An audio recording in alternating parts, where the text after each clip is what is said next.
براہ راست آپ کے لیے چلیں گے اسلام آباد۔ وزیر خزانہ مفتاح اسماعیل پریس کانفرنس کر رہے ہیں۔ جن آپ نے آٹے کی ملز کو فلار ملز کو یا چکی جن کو کہتے ہیں، چکیوں کو آپ نے دیے تھے ہزاروں ٹن گندم، ان کا بجلی کا بل صفر تھا۔ انہوں نے بجلی کے بل کا صفر کا مطلب ہے کہ انہوں نے ملنگ ہی نہیں کری اس چیز کی، اور صرف وہ لے کر انہوں نے افغانستان بیچ دی۔ اور آپ جانتے ہیں سب لوگ اینٹیڈوٹل اوپینین اپنے اینیکڈوٹل ہمارے پاس ایویڈنس ہے، اور ایکچولی کافی ایویڈنس ہے کہ جو اٹک کے اندر مثال کے طور پہ ڈسٹرکٹ فوڈ کنٹرولرز لگتے ہیں، وہ کتنے پیسے دے کر لگتے تھے اور کس طرح ان کو تبدیل کرتا تھا، اور کون خاتون تھی وہ بھی ہم جانتے ہیں کہ اب ان کا وہ کس طرح ہوتا تھا۔ تو وہ گندم آپ نے اسمگل کروا دی افغانستان، اور افغانستان کے بذریعے آگے جگہ پہ آپ نے کھاد اسمگل کروا دی۔ اب کھاد پہ میں آپ کو بتاؤں کہ ایک کھاد کی جو اب 2600 3000 روپے کی جو بوری ہے، اس میں 5000 روپے کی 4000 روپے کی گیس ہم نے سستی دی ہوئی ہوتی ہے۔ وہ دنیا بھر میں 8-9 ہزار روپے کی بوری ہوتی ہے جو ہم پاکستان میں اپنے کسان کو سستی دے رہے ہوتے ہیں۔ پاکستان میں ایسی بھی فرٹیلائزر کمپنیاں جن کو ہم 260 روپے پر MMBTU گیس دیتے ہیں، ملین کیوبک فٹ گیس، ان کو ملین برٹش تھرمل یونٹ گیس ان کو ہم دیتے ہیں 260 روپے میں۔ ہماری خرید جو ہے وہ 3000 روپے کی ہے، یعنی کہ حکومت LNG خریدتی ہے 3000 روپے پر MMBTU، ہم دے رہے ہوتے ہیں 260 روپے میں بھی، 800 روپے میں بھی، 600 روپے میں بھی کھاد کی کمپنیوں کو۔ وہ اتنی سستی گیس اس لیے دے رہے ہوتے ہیں کہ ہمارے کسان کو وہ سستی کھاد دے سکیں، نہ کہ وہ اسمگل کروا دیں۔ تو یہ اسمگل بھی ان کے زمانے میں ہوئی ہے، اس کی وجہ سے پیداوار کم ہوئی ہے، جعلی پیسٹیسائڈز آئیں، اس کی وجہ سے پیداوار کم ہوئی ہے۔ ایک پیسے کا کام نہیں ہوا سیڈز کے اوپر، نہ جینیٹکلی ماڈیفائڈ سیڈز کے اوپر، نہ کسی کاٹن کے سیڈز کے اوپر، یا کسی کے اوپر نہ رائس کی کوئی ویرائٹی پہ کام ہوا ہے۔ پچھلے 4 سالوں میں ایک پیسے کا کام نہیں ہوا۔ تو یہ ایگریکلچر کی ان کی کہانی تھی۔ میں ایک ایک کر کے آؤں گا، آپ کی انڈسٹری کی بھی بات کروں گا، سروسز کی بھی بات کروں گا۔ میں ایگریکلچر سے شروع کر رہا ہوں کیونکہ لوئسٹ ہینگنگ فروٹ پاکستان میں ایگریکلچر ہے۔ اگر ہم زراعت کو ٹھیک نہیں کر سکتے تو پاکستان آگے نہیں بڑھ سکتا، میں آپ کو یقین دلا رہا ہوں۔ مطلب یہ زرعی ملک ہم اس کو کہتے ہیں، اور $8 بلین کا ہم چیزیں امپورٹ کرتے ہیں۔ $4 بلین کی ہم نے اس سال کے اندر یہ خوردنی تیل امپورٹ کریں گے، $4 بلین کا۔ میں اس پہ آتا ہوں پرائز پہ۔ $4 بلین کا ہم خوردنی تیل امپورٹ کریں گے۔ ہم $2 بلین سے زیادہ کی کاٹن امپورٹ کریں گے یا کر چکے ہیں۔ ہم چینی امپورٹ کر رہے ہیں۔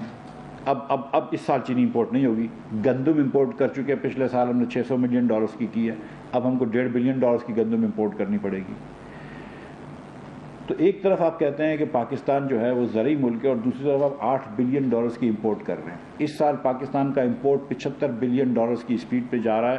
میں انشاءاللہ تعالی جلد آپ کے سامنے کچھ سفارشات رکھوں گا جس کے بنا پر ہم امپورٹ کو کچھ روکیں گے، لیکن اس وقت پاکستان کی جو امپورٹ کی اسپیڈ ہے وہ $75 بلین ہے۔ پاکستان کی ایکسپورٹ جو ہے وہ $30 بلین کی ہوگی، ریمیٹنس بھی $30 بلین کی انشاءاللہ آ جائیں گے، تو پھر بھی $15 بلین کا تجارتی خسارہ ہوگا، 45 بلین کا تجارتی خسارہ ہوگا، اور کرنٹ اکاؤنٹ ڈیفیسٹ 15 بلین سے تجاوز کرے گا۔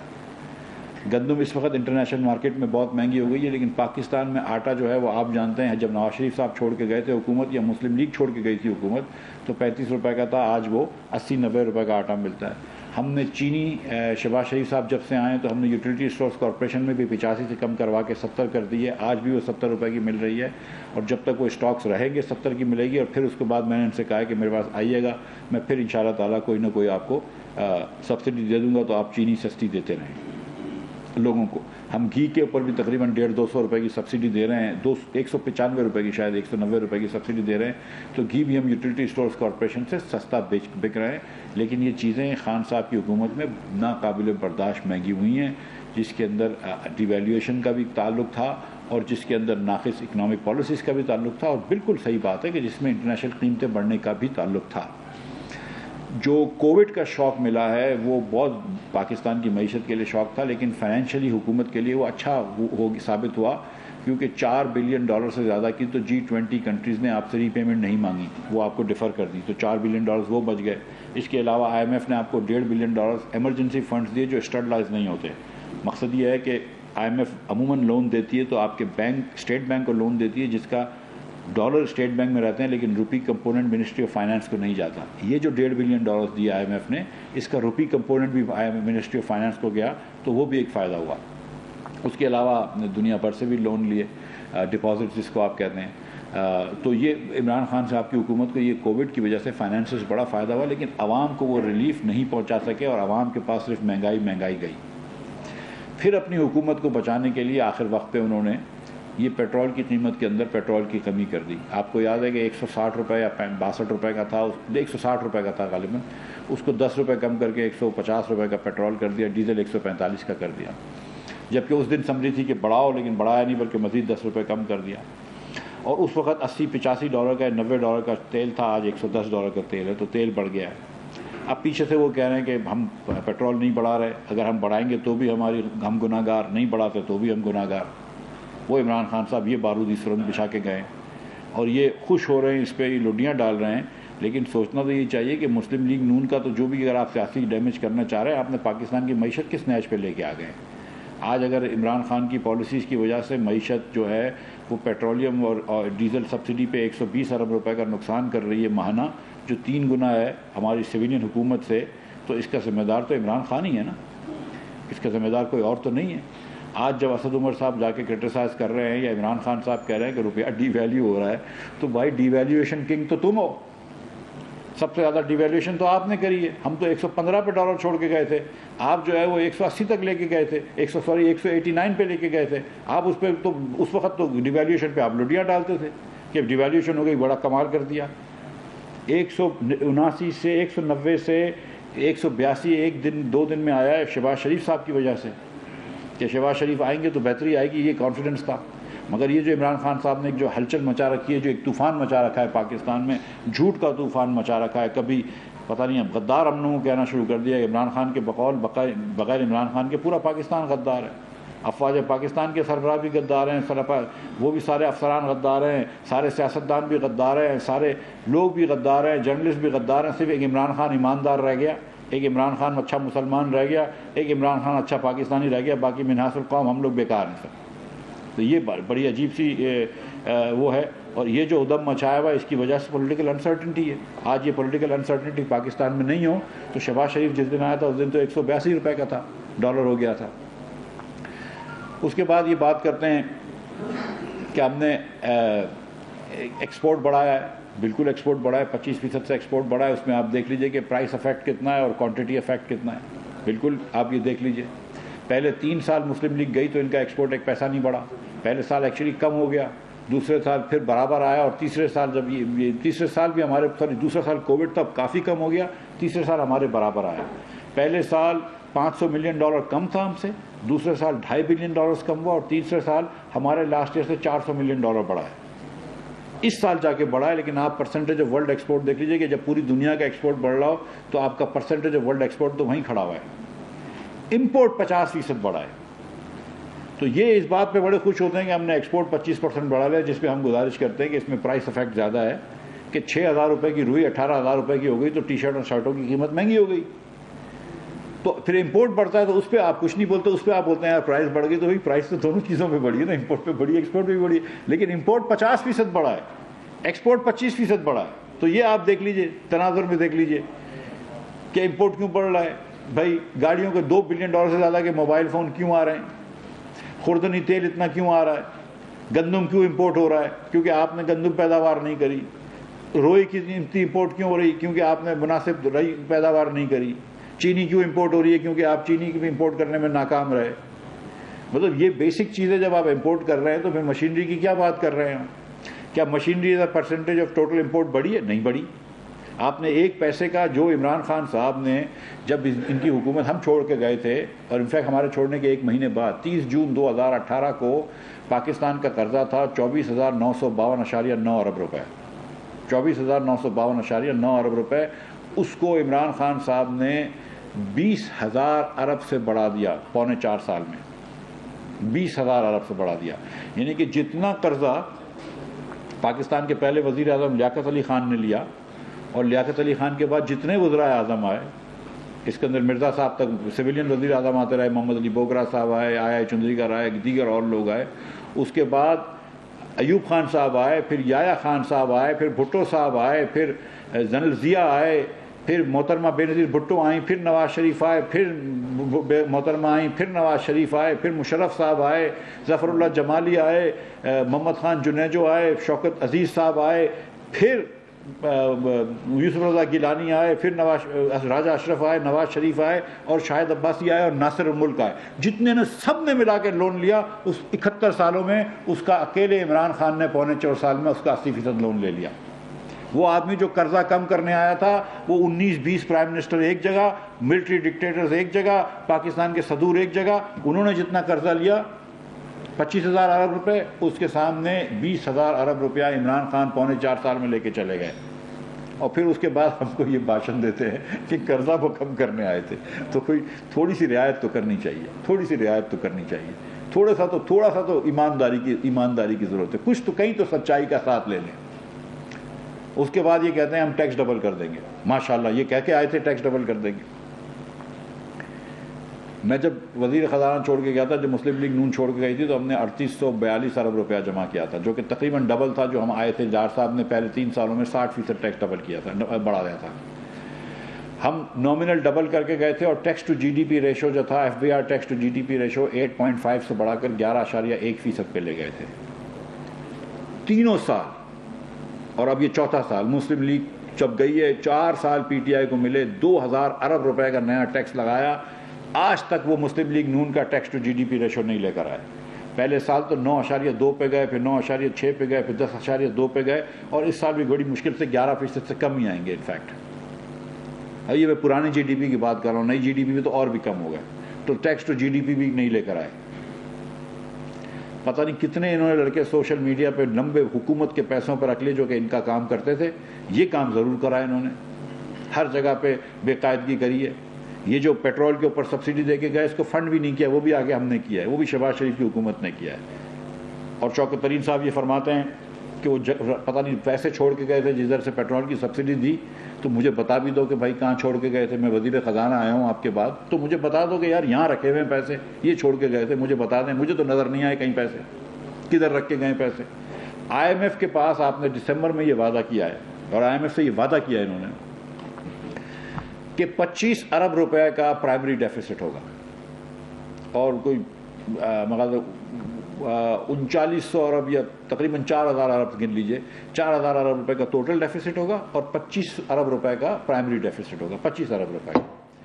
وہ 25 ارب سے بڑھ کر یہ 1320 ارب روپے پہ پہنچ گئے ہیں پرائمری ڈیفیسٹ. 54% دور ہو گئے پروگرام سے. اب میں کہاں سے 2 مہینے 2.5 مہینے میں شہباز شریف صاحب کی حکومت میں، ان کی لیڈرشپ میں ہماری کابینہ کہاں سے وہ لے کر پورا کرے گی؟ 1300 ارب سے ہم 25 ارب کہاں پہ لے کر آ سکتے ہیں؟ نہیں لا سکتے. آئی ایم ایف نے پروگرام ان کے ساتھ ختم کر دیا تھا. آئی ایم ایف سے ان کی بس یہ التجا کر رہے تھے کہ ٹویٹ نہ کرو اس بارے میں کہ پروگرام ختم ہو گیا ہے. میں آتے ساتھ ہی آئی ایم ایف کے پاس گیا، میں نے کہا یار ہم سے بات چیت شروع کرو. انہوں نے کہا ہم کو پولیٹیکل کمٹمنٹ دیں. میں نے کہا 1 سال ہم پروگرام بڑھانے کے لیے تیار ہیں. انہوں نے کہا ٹھیک ہے پھر بات کرتے ہیں. میں نے کہا اب 1 سال پروگرام بڑھاؤ گے تو پھر $2 بلین اور بھی کر لو. میں بھی میمن ہوں، مطلب اگر 1 سال اور پھنس رہا ہوں آئی ایم ایف میں تو پیسے تو بڑھاؤں گا. تو انہوں نے کہا چلو ٹھیک ہے اس پہ بھی بات کرتے ہیں. انہوں نے مشن بھیج رہے تھے، مشن آ رہا ہے انشاءاللہ ان کا 18 تاریخ کو، اور انشاءاللہ تعالیٰ 18 تاریخ کو قطر میں ہمارے لوگ جا رہے ہیں، ان سے مشن پہ بات کریں گے انشاءاللہ تعالیٰ. اور ہم پوری کوشش کریں گے کہ آئی ایم ایف سے وہ بات کریں. جو وعدے میں ہر جگہ پہ یہ کہتا ہوں کہ جو وعدے عمران خان نے بحیثیت وزیر اعظم کے کرے وہ سوورن وعدے تھے پاکستان کے وزیر اعظم کے. وہ وعدے ہم بات پورے کرنے میں باؤنڈ ہیں. وہ جو کہتے تھے کہ سی پیک کو ہم کھولیں گے، ہم ایسی کوئی بات نہیں کر رہے. لیکن جو امپاسبل چیزیں وہ کر کے چلے گئے آئی ایم ایف کے ساتھ. آئی ایم ایف کے پاس یہ کیا مان کے گئے تھے یہ بھی بتا دوں. شوکت ترین صاحب نے آئی ایم ایف کو کہا تھا کہ ہم 1 پیسے کی سبسڈی نہیں دیں گے، اس کے اوپر ہم 30 روپے لیوی لگائیں گے، اور اس کے اوپر ہم 17% ٹیکس لگائیں گے. تو جو شوکت ترین صاحب نے کہا تھا اس حساب سے تو آج 150 روپے پیٹرول اور ڈیزل کم از کم بڑھنا چاہیے. ڈیزل شاید 150 روپے سے بھی زیادہ بڑھنا چاہیے. اور یہ پی ٹی آئی کے سوشل میڈیا کے لوگ اور کچھ جرنلسٹ جو اپنے آپ کو صحافی کہتے ہیں وہ یہ پھر کاٹ کے میرا ڈال دیتے ہیں. میں اس دن بھی یہ کہہ رہا تھا کہ شوکت ترین یہ وعدہ کر کے گئے تھے. میں یہ نہیں کہہ رہا ہوں کہ ہم اتنا بڑھائیں گے. شوکت ترین جو وعدہ کر کے گئے تھے آئی ایم ایف سے، عمران خان کی وزیر نے وہ یہ وعدہ کیا تھا کہ پورا سبسڈی 0 ہوگی، 30 روپیہ لیوی لگے گی، اور وہ سبسڈی اور لیوی لگنے کے بعد 17% ٹیکس لگے گا. یہ انہوں نے وعدہ کیا تھا. ہم یہ نہیں کریں گے، ہم یہ نہیں کریں گے. میں ابھی سے آپ کو کہہ رہا ہوں. میں یہ بات جانتا ہوں کہ بہت مہنگائی ہو گئی ہے اور پیٹرول اور ڈیزل اگر اور مہنگا ہوگا تو مزید مہنگائی ہوگی. میں جا رہا ہوں IMF میں, میں ادھر سے ان سے بات کروں گا ایک مرتبہ پھر, اور انشاءاللہ تعالی ہم کوئی اس کا حل نکالیں گے. میں عوام کے اوپر بوجھ ڈالنے کے میں ہوں یا نہ ہوں, میرا پرائم منسٹر بالکل اس پہ وہ نہیں ہے. میں سیدھی بات کر رہا ہوں. میں آپ کو جھوٹ نہیں بول رہا ہوں, میں نے تو ریکمینڈ بھی کیا تھا لیکن کہ آپ تھوڑی سی پرائز بڑھا دیں, لیکن پرائم منسٹر صاحب کہہ رہے ہیں کہ اس وقت عوام کے اوپر ہم بوجھ ڈالنے کے, عوام جو ہے وہ مزید بوجھ برداشت کرنے کے متحرک نہیں ہے. تو ہم نے کہا ٹھیک ہے, ہم IMF سے جا کے بات کرتے ہیں اور ہم اس کا کوئی بیچ کا راستہ نکالتے ہیں. لیکن بہرحال یہ بات بتانی ضروری ہے کہ اس جگہ پہ کہ ایک طرف آپ IMF کو وعدہ کر کے گئے کہ یہاں پہ پرائسز لے کر آئیں گے, اور ایک طرف آپ نے یہاں پرائس رکھی ہوئی ہے, یہ جگہ پہ عمران خان ہم کو لے کر آئے. ایک طرف آپ 125 ارب روپیہ مہینے کا نقصان کر رہے ہیں, جو کہ سویلین حکومت چلانے کے 3 گنا زیادہ خرچہ ہے, اور ڈیفیسٹ جو ہے وہ آپ 1300 ارب روپیہ چھوڑ کے گئے 25 کا وعدہ کر کے, اور دوسری طرف آپ ہمارے اوپر پولیٹیکل تنقید کر رہے ہیں کہ ہم پرائز بڑھائیں تو بھی غلط بار ہے اور نہیں بڑھائیں تو بھی قصوروار ہیں. تو یہ جگہ بھی عمران خان ہم کو چھوڑ کے گئے. مگر ایک آدمی جو کہ حکومت سے نکالا گیا ہے, فرسٹریٹڈ ہے, تو وہ روز نئی بات کرتا ہے. ابھی پتہ نہیں کیا کیا باتیں شروع ہوئی. میں ادھر نہیں جاتا ہوں, میں واپس معیشت پہ آ جاتا ہوں. حالانکہ میں دل تو بہت ہوتا ہے کہ ان چیزوں کا جواب دے آدمی, لیکن بہرحال تو قرض کی میں نے آپ سے بات کری, میں نے آپ کو بتایا کہ ٹیکس کم کر دیا. خرچے کی بات کر لیتے ہیں. 1 پیسے کا خرچہ خان صاحب نے کم نہیں کیا. خان صاحب کہتے تھے کہ شاہی خرچ ہے نواز شریف کا. چلو 1 سیکنڈ کے لیے مان لیتے ہیں کہ شاہی خرچ تھا نواز شریف کا, تو پھر آپ کا خرچہ تو کم ہونا چاہیے تھا نا, آپ تو عام آدمی تھے.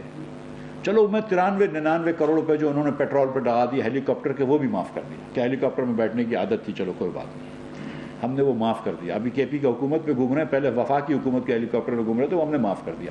اس کے باوجود کیا خرچہ کم کیا, اور میں آپ کو بتاؤں کس طرح انہوں نے خرچہ کم کیا جو دکھا رہے ہیں. ایکچولی خرچہ بہت زیادہ ہوا ہے, انفلیشن سے ڈبل سے زیادہ بڑھا ہے, ڈبل سے زیادہ انفلیشن سے بڑھا ہے. لیکن خرچہ کم کرنے کا ایک بہترین طریقہ نکالا. پہلے NDMA کو, نیشنل ڈیزاسٹر مینجمنٹ اتھارٹی کو پرائم منسٹر آفس کے اندر ہوتا تھا, تو اس کا خرچہ مل کے گنتے تھے. اس کے بعد انہوں نے بجٹ کے اندر اس کو الگ گننا شروع کر دیا, تو پرائم منسٹر آفس کا خرچہ کم ہو گیا. یہ چالاکیوں سے یہ حکومت نہیں چلتی ہے, سنجیدگی سے کام کرنے سے حکومت چلتی ہے. جب آپ 4 میں سے 3 سال LNG منگوانا بھول جاتے ہیں, اور میں بھول ہی کہتا ہوں, تو پھر حکومت چلنی چلتی. جس دن شہباز شریف کی حکومت آئی ہے, 7,500 mega what power plants Pakistan میں بند تھے. 5,500 میگا واٹ اس لیے بند تھے کہ ان کے پاس فیول کے پیسے نہیں تھے یا فیول نہیں تھی, اور 2,000 میگا واٹ پلانٹس اس لیے بند تھے کہ ان کی مرمت وقت پہ نہیں ہوئی تھی. جن کو, اور یہ آپ لوگ سارے میرے بھائی سمجھتے ہیں کہ سردیوں میں پاکستان میں ڈیمانڈ بجلی کی کم ہوتی ہے, گرمیوں میں بہت زیادہ ہوتی ہے. تو جب آپ کو مینٹیننس کرنی ہوتی ہے, اور ان مشین بڑے ہائی ٹیک مشین ہوتے ہیں, تو مینٹیننس کرنی ہوتی ہے, تو آپ سردیوں میں مینٹیننس کر لیتے ہیں تاکہ گرمیوں میں یہ خراب نہ ہو. یہ چھوٹی موٹی کارخانے والے بھی ہوتے ہیں نا, وہ بھی یہ بات سمجھتے ہیں کہ آپ مطلب آف سیزن میں مینٹین کر لیں. ان بھائی لوگوں نے کسی چیز کو مینٹین نہیں کیا,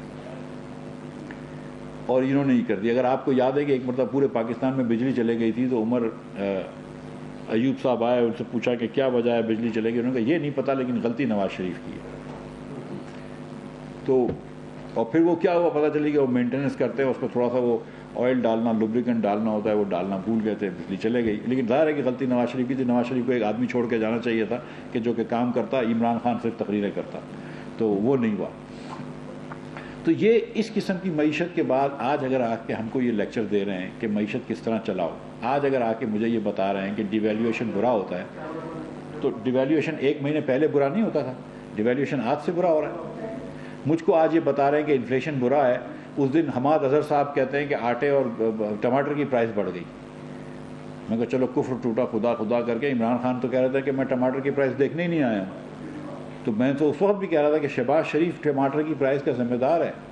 مفتاح اسماعیل تو خیر وہ ادنا سا منسٹر ہے, لیکن شہباز شریف کی تمام ذمہ داریاں ہیں. ٹماٹر کی پرائس پاکستان میں بڑھتی ہے, مرغی کی پرائس بڑھتی ہے, پیٹرول کی پرائس بڑھتی ہے, کسی چیز کی پرائس بڑھتی ہے, ہماری ذمہ داری ہے. من اصل کابینہ ہماری ذمہ داری ہے, اور انشاءاللہ تعالیٰ ہم یہی کرنے آئے ہیں. عوام کی زندگی آسان بنانے آئے ہیں اور بنائیں گے. اور معیشت کے اندر میں آپ سے یہ جو میں آپ کو پیغام دینے آیا ہوں وہ یہ ہے کہ اس وقت حکومت کا پیٹرول کی پرائز بڑھانے کا کوئی ارادہ نہیں ہے، تو آج آپ کوئی ایئرپورٹ پہ باہر جا کے لائنیں نہ لگائیں پیٹرول پمپ پہ ڈیزل کی، اور پیٹرول کی پرائز نہیں بڑھ رہی۔ میں دوپہر سے بتا رہا ہوں تاکہ لوگ گرمی میں جا کے لائنیں نہ لگائیں۔ اور نمبر 2 وہیں رہیں گی، اور نمبر 2 میں نے سمری بھیج دی ہے پرائم منسٹر صاحب کو، پرائم منسٹر صاحب نہیں ہے لیکن جو مجھے کبھی امید ہے کہ پرائز نہیں بڑھے گی۔ اور نمبر 2 جو میں گزارش کرنے آیا ہوں وہ یہ ہے کہ ہم یہ بات جانتے ہیں کہ کیا حالات ہیں پاکستان کے۔ آئی ایم ایف سے انشاءاللہ تعالی ہم مذاکرات کریں گے، اور میں آپ کو یقین دلا رہا ہوں کہ ہم آئی ایم ایف کے ساتھ مل کر خوش اسلوبی سے معاملات کو حل کریں گے، اور انشاءاللہ تعالی مہنگائی پہ قابو پائیں گے۔ اور یہ بات درست ہے، میں آپ کو سچ بتا رہا ہوں کہ اس قسم کی آئل پرائسز ہیں تو فیوچر میں oil price petrol prices adjust ہوں گی، ڈیزل پرائسز ایڈجسٹ ہوں گی۔ ہم دعا کریں اگر پیٹرول کی پرائز دنیا بھر میں آئل کی پرائز کم ہو جاتی ہے تو پھر کرنے کی ضرورت نہیں ہوگی، لیکن اگر نہیں کم ہوگی تو کبھی نہ کبھی ایڈجسٹ کرنی پڑیں گی مجھے، میں بھی ادھر آ کے کروں گا، اس میں کوئی گناہ کی بات نہیں ہے، میں آپ کو ابھی بتا رہا ہوں۔ لیکن آج وہ کرنے کی نوبت نہیں ہے، میں یہ بھی بتانے آیا ہوں۔ اور دوسری گزارش یہ ہے کہ ہمارے پی ٹی آئی والے بھائی جو ہے ہم کو بہت ساری چیزوں پہ ان کو لیکچر دینا چاہیے، ہم کو بتانا چاہیے کہ سوشل میڈیا کس طرح چلتا ہے، ہم کو بتانا چاہیے کہ فیک اکاؤنٹس کس طرح چلتے ہیں، ہم کو بتانا چاہیے کہ یہ پیسوں کے اوپر تعیناتی کس طرح کرتے ہیں، پوسٹنگ ٹرانسفرز کس طرح کرتے ہیں، ہم کو بتانا چاہیے کہ بڑے بڑے لوگوں کے جہاز ان کو کس طرح ملتے ہیں، ہم کو بہت ساری چیزیں سکھانی چاہیے کہ 2 سال کے اندر ریئل اسٹیٹ کے اندر لوگوں نے اربوں روپے کیسے کما لیے، اور پتہ چلی کہ کبھی ٹیکس فارم نہیں بھرے لیکن پتہ چلی 20 سال سے وہ ریئل اسٹیٹ میں کام کر رہی تھی۔ یہ سب چیزیں ہم کو سکھا سکتے ہیں۔ معیشت کے بارے میں ہم کو نہ بتاؤ، خدا کا واسطہ ہے، یہ معیشت کا جو آپ حال کر کے گئے اس کے بعد ہم سے معیشت کے بارے میں بات نہ کرو۔ شکریہ۔ دو تین چھوٹے سوال ہیں، مجھے یہ بھی بیانیہ بنایا جا رہا ہے کہ پاکستان شاید سری لنکا بننے جا رہا ہے، نیٹ مجھے بتا دیں جو اسٹیٹ بینک کے ریزرو ہے اگر ڈپازٹ آپ نکالتے تو نیٹ ریزرو کتنے آپ کے؟ دوسرا آپ کے کچھ وزیروں نے کہا ہے کہ $140 ملین لندن سے آئے تھے، آپ نے وہ تلاش کر لیے کس اکاؤنٹ میں ہے وہ؟ سیکنڈ، یہ جو آپ پرائسز یہ لندن میں فیصلہ ہوا ہے قیمتیں نہ بڑھانے کا یا ادھر فیصلہ ہوا؟ جی اس میں سے چھوٹا سوال کون سا تھا؟ ہاں پہلے میں آپ سے گزارش دیکھیں میں تو ایسے ہی عذرائے مذاق کہہ رہا تھا۔ 3 سوال آپ نے پوچھے۔ پہلا سوال یہ تھا کہ ڈپازٹ اسٹیٹ بینک کے ریزرو جو تھے وہ 10.4 یا 10.3 بلین ڈالرز ہیں۔ ڈپازٹ آپ کو بھی پتا ہے ثناء اللہ صاحب کے کتنے؟ نہیں آپ کو پتا ہے اسٹیٹ بینک کی ویب سائٹ پہ بھی ہے۔ مجھے جواب دینے دیں۔ اور دوسرا آپ یہ بھی جانتے ہیں سر کہ حکومت پاکستان کے پاس کافی قرض ہے، یہ بات درست ہے، لیکن پاکستان کے وسائل دیکھیے یار، ہم کو سری لنکا سے آپ کمپیئر نہیں کر سکتے، ان کے ریشوز بہت آؤٹ تھے۔ میں سمجھ رہا ہوں کہ ہمارے یہاں اس وقت تھوڑی ڈیفیکلٹی ہے، لیکن یہ کہ ہم آئی ایم ایف، انہوں نے تو آئی ایم ایف کو ٹھکرایا تھا، ہم آئی ایم ایف کے پروگرام میں جائیں گے۔ میں تو آپ سے اس وقت کہہ رہا ہوں کہ میں کل پرسوں آئی ایم ایف کا پروگرام انشاءاللہ ہم بات چیت شروع کرنے والے ہیں، ہمارے سیکرٹری فائنانس جائیں گے، میں بھی چلے جاؤں گا وقت پہ قطر، اور میں جاؤں گا اگلے ہفتے تک آئی ایم ایف سے، اور انشاءاللہ خوش اسلوبی سے اس کو طے کریں گے، میں یہ کہہ رہا ہوں۔ اور میں یہ بھی نہیں کہہ رہا ہوں کہ ہم کبھی بھی پرائس نہیں بڑھائیں گے، میں کہہ رہا ہوں کہ آج نہیں بڑھائیں گے، ہم اس کو کبھی بھی ایڈجسٹ کر سکتے ہیں، یہ بات بھی کہہ رہا ہوں۔ تو ادھر بالکل نہ جائیے، بالکل میں آئی ایم ایف سے بات چیت کر رہا ہوں، اس حساب سے کر لیں گے ہم۔ نمبر 1۔ نمبر 2 آپ نے سوال پوچھا کہ وہ 140 ملین ڈالرز آئے تھے، وہ کس اکاؤنٹ میں؟ بھائی یہ تو دیکھیں کچھ چیزیں میں ایز اے منسٹر آپ کو کہہ سکتا ہوں، کچھ چیزیں آپ لوگ جید جرنلسٹ ہیں، آپ لوگ ذرا معلوم کریں نا، کہ ایسے ہی میں آپ سے پوچھ رہا ہوں کہ آپ کے پاس شاید 140 ملین ڈالر پاؤنڈ نہ ہوں، لیکن اگر میں آپ کے ایک ضبط کرے ہوئے 140 ملین پاؤنڈ آپ کو واپس کر دیتا ہوں تو شاید آپ بھی مجھے کچھ فیور تو کرتے ہوں گے نا۔ میں فی سبیل اللہ تو نہیں کروں گا ایسا کام، رائٹ؟ اور اگر کر رہا ہوں تو بڑی عجیب سی بات ہے کہ جتنے پیسے آپ پورے بے نظیر انکم سپورٹ پروگرام میں دیتے ہیں یا جس کو احساس کو دیتے ہیں، آپ نے ایک فرد واحد کو 1 سال میں دے دیے، تو کوئی نہ کوئی وجہ تو ہوگی۔ تو یہ مجھے سر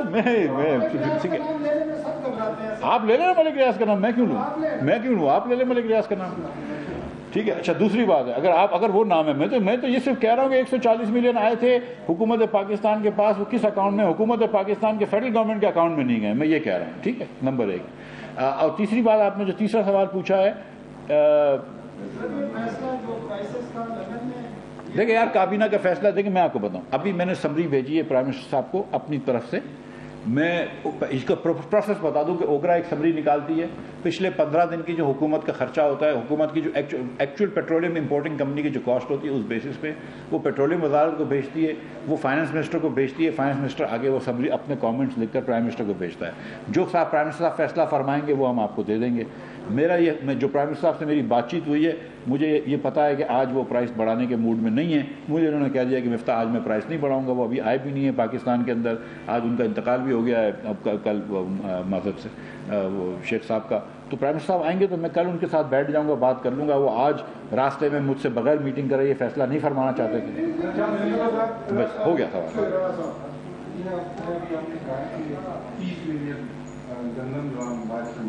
جی آپ مجھے بتائیں کہ ہماری کل پیداوار کتنی نمبر 1. جب آپ پریویس دور میں فائنانس منسٹر تھے اس وقت کتنی تھی نمبر 2 اس وقت میں آپ نے 4 کروڑ 20 لاکھ ٹن تھی اور ابھی کتنی ہے؟ جی نہیں، جس سال میں فائنانس منسٹر تھا لاسٹ ایئر مسلم لیگ نون کا 25.5 million ton 25 crore 50 lakh ton ہماری گندم کی پیداوار تھی.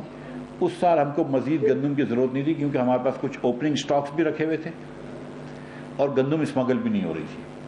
3 چیزیں تھیں، ایک پیداوار 25.5 ملین ٹن تھی، نمبر 2 اوپننگ سٹاکس تھے 1-2 ملین ٹن کے، اور ایکسمگل نہیں ہو رہی تھی. اب صورتحال ڈفرینٹ ہے کہ اتنے سٹاکس نہیں ہیں. دوسرا اب ہم نے یہ ڈیسائیڈ کیا ہے کہ ہم کو 20 lakh ton 2 million ton reserve میں رکھنے ضروری ہیں کیونکہ خدا نہ خواستہ کچھ ہو جائے، پرائسز آپ نے دیکھا اوپر نیچے ہوتی ہے، 2 ملین ٹن ریزرو. تو یہ ریزرو بلڈ کرنے کے لیے میں ابھی بھی ایکسپیکٹ کر رہا ہوں کہ 26 ملین ٹن انشاءاللہ تعالیٰ گندم ہو جائے گی.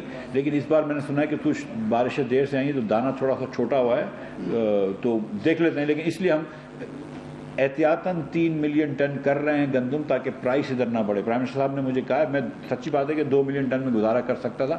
پرائم منسٹر صاحب نے کہا کہ تم اسٹریٹجی کی اسٹاک بھی بنا لو اور پرائس نہیں بڑھنی چاہیے تو زیادہ وافر منگوا لو، کیونکہ آج کل رشیا اور یوکرین کی جنگ ہے اور پتہ نہیں یہ جنگ کب تک چلتی ہے اور اگلے سال کی فصل کیسے ہو. تو بہتر یہ ہے کہ اس سال ہم تھوڑی سی گندم اسٹاک کر لیں. جی بھائی. یہ بتائیے گا کہ جب آپ کی حکومت آئی تو آپ نے بڑا دعویٰ کیا تھا کہ دوست ممالک جو ہیں وہ ملک کے ساتھ بڑے اچھے تعلقات ہیں امیر صاحب کے، اور فوری طور پہ آپ سعودی عرب بھی گئے، اس کے بعد UAE بھی گئے.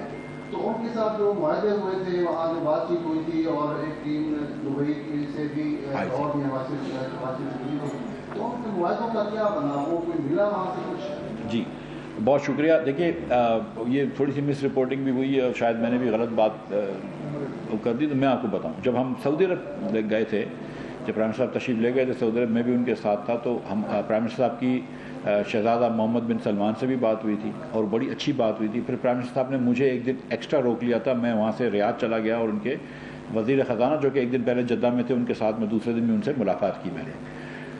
تو ہم نے 2-3 چیزوں کی بات کری ہے. ایک تو جو میں نے پھر سے گزارش کر لیتا ہوں کہ پہلی بات یہ تھی کہ جو پیسے ان کے ڈپازٹ ہیں اور وہ ہٹانے کا نہیں کہہ رہے تھے، لیکن میں نے بہرحال احتیاطاً کہا کہ یہ جو آپ کے ڈپازٹ دسمبر میں ڈیو ہو رہے ہیں اس کو آپ پلیز رینیو کر دیجیے گا. اب وہ دسمبر میں ڈیو ہو رہے ہیں تو وہ ابھی تو رینیو نہیں کرے گا، وہ دسمبر میں رینیو کرے گا نا، ابھی جو ڈیو ہی نہیں ہے. تو اس نے وہ بڑی مثبت بات کری. اس نے کہا میں رائل کورٹ میں آپ کی بات میں مانتا ہوں، میں ایگری کرتا ہوں، میں آپ کی بات جو ہے رائل کورٹ تک بھیج دوں گا، وچ از ٹو سے کہ شیخ محمد سے وہ اپروول لے لے گا. اور شیخ محمد صاحب نے بڑی اچھی بات کر لی تھی پرائم منسٹر صاحب کو، تو وہ ہمیں یقین ہے کہ انشاءاللہ تعالیٰ وہ ہو جائے گا. وہ لیکن ابھی دسمبر نہیں ہوا ہے، ابھی اپریل ہے، مئی ہے سوری. دویم ہم نے یہ کہا تھا کہ جو آئل کی ہم کو لائن دی گئی ہے وہ $100 ملین مہینے کے دی گئی ہے سعودی عرب سے، وہ آئل کی لائن کو ایکسٹینڈ کر دیں. یعنی کہ اگر پہلے $50 کا بیرل تھا اور میں 2 ملین بیرل لے سکتا تھا، تو اب میں 2 ملین بیرل لینے کے لیے مجھے 200 ملین چاہیے. تو میں نے کہا تھا کہ اس کو ڈبل کر دیں. انہوں نے تجویز کری کہ 50% ہم اگر اس کو بڑھاتے ہیں تو ہمارے ایگزم بینک کے اندر تھوڑی سی ٹائٹنس آئی ہے، ہم آپ کو یہ لائن بڑھا دیتے ہیں لیکن کہیں اور سے لائن بڑھا دیتے ہیں. اوپیک فنڈ سے لائن بڑھا دیتے ہیں. چلو میں اتنا بتا دیتا ہوں، اوپیک فنڈ سے بڑھا دیتا ہوں یا اسلامک ڈیولپمنٹ بینک سے میں آپ کو وہ لائن بڑھوا دیتا ہوں. میں نے کہا ٹھیک ہے، مجھے تو یہ کریڈٹ لائن چاہیے، آپ سعودی عرب سے بڑھا دیں، ایگزم بینک سے یا اوپیک فنڈ سے بڑھا دیں، I am fine with this. تو اس پہ بات ہو رہی ہے اور وہ پھر عید کی چھٹیاں آ گئیں اور اب یہ پھر میں چلا گیا تھا لندن پہ. اب کر لیں گے وہ بات، لیکن وہ بات ہو گئی ہے. تیسری بات تھی، ہم نے مزید ڈپازٹ کی بات کری تھی. اس پہ انہوں نے مجھے ایک پیشکش کری ہے جس کا میں ابھی اس وقت ذکر نہیں کرنا چاہتا ہوں، لیکن انہوں نے ایک پیشکش کری ہے جس پہ میں بات کر رہا ہوں. میں سچی بات بتا رہا ہوں کہ مثبت بات ہوئی ہے، لیکن حتمی طور پہ فیصلہ نہیں ہوا، لیکن مثبت بات کری. انہوں نے ایک نئی پیشکش بڑی اچھی کری ہے، لیکن میں بھی اس پہ مزید بات نہیں کر سکوں گا. اب آئیے آپ دبئی کی بات پہ، یو اے ای کی بات پہ. ماشاء اللہ، معذرت کے میں یو اے ای کے دورے پہ نہیں تھا، وہ جب پرائم منسٹر صاحب کچھ گھنٹے رکے تھے، لیکن پھر وہ جب تشریف لے گئے تھے وہ واپس جب آئے تو عید کے دن یو اے ای کی ٹیم آئی تھی. ان کی بات چیت تھی، ہماری عید تھی، میں بھی اس موجود تھا. اور پرائم منسٹر صاحب نے کمیٹی بنائی ہے جس کا میں ہیڈ ہوں، جو ان سے نیگوشیٹ کر رہی ہے. اور اس کے بعد پھر انہوں نے کچھ چیزیں انفارمیشن مانگی تھی، ہم نے وہ انفارمیشن دی ہے.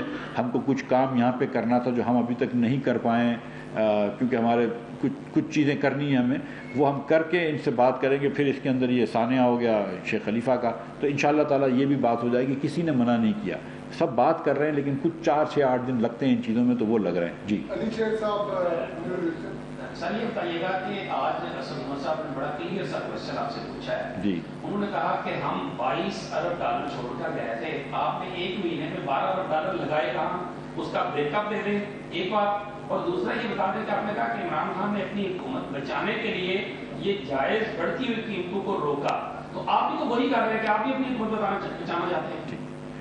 ایک تو یہ ہے کہ یہ میں اسد عمر صاحب سے میں سمجھتا ہوں کہ وہ عمران خان صاحب کے ساتھ بہت وقت نکالتے ہیں، مگر پھر بھی میں توقع کرتا ہوں کہ وہ جھوٹ نہ بولا کریں، جیسی بھی صحبت ہو ان کی.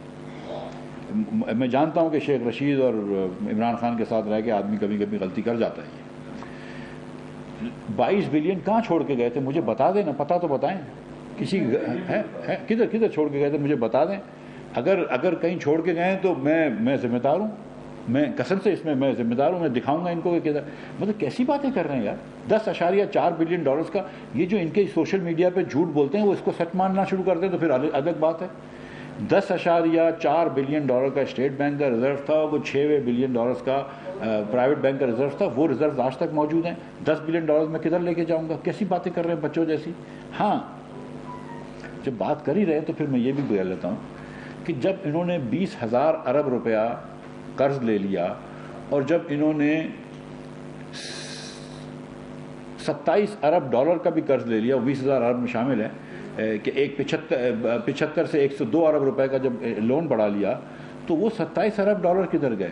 ہم تو آپ کو بتا سکتے ہیں کہ ہم نے جو 10,000 ارب کا لون لیا تھا اس میں 12,000 میگا واٹ بجلی لگائی ہے، اس میں پاکستان بھر میں روڈوں کا جال بچھایا ہے، اس میں 1700 کلومیٹر موٹر وے بنایا ہے، گوادر کا ایئرپورٹ بنایا ہے، گوادر کا ایکسپریس وے بنایا ہے، کراچی پورٹ کو بڑا کرا ہے، 2 LNG ٹرمینل لگائے ہیں، بکی بلو کی حویلی بہادر شاہ کے اندر پاور پلانٹس لگائے ہیں، فورٹ قاسم میں پاور پلانٹ لگایا ہے، سرگودا نہیں ساہیوال میں پاور پلانٹ لگایا ہے. ہم نے تو یہ چیزیں کر سکتے ہیں. 102 ارب روپے کی ہم نے 130 ارب روپے کی ڈیامر بادشاہ میں زمینیں خریدی ہیں. پنجاب میں 1300 BHU کو ہم نے ٹھیک کرا ہے. ہم نے ہر ڈسٹرکٹ کے اندر پنجاب کے اندر ICU بنایا ہے. انہوں نے کیا کیا یہ بھی بتا دیں ہم کو. اسد عمر صاحب اس سے پہلے کہ مجھ سے حساب مانگیں 1 مہینے کا، اپنے 4.25 سال کا تو حساب دے دیں. جی جی جی جی میں آ جاؤں جی. اچھا ایک تو یہ بتائیے سر کہ یہ تیسری مرتبہ ہے کہ جو سیاسی فیصلہ ہے وہ قیمتیں برقرار رکھی جا رہی ہیں. تو ایک طرف آپ لوگ سابق وزیر اعظم عمران خان کے جو پیکیج تھا اس کو غیر قانونی قرار دے رہے ہیں کہ کابینہ سے منظوری نہیں دی گئی، اس کے باوجود پیکیج کیا گیا. آپ لوگ وہی غیر قانونی کام کر رہے ہیں اور سیاسی بنیادوں پر کر رہے ہیں.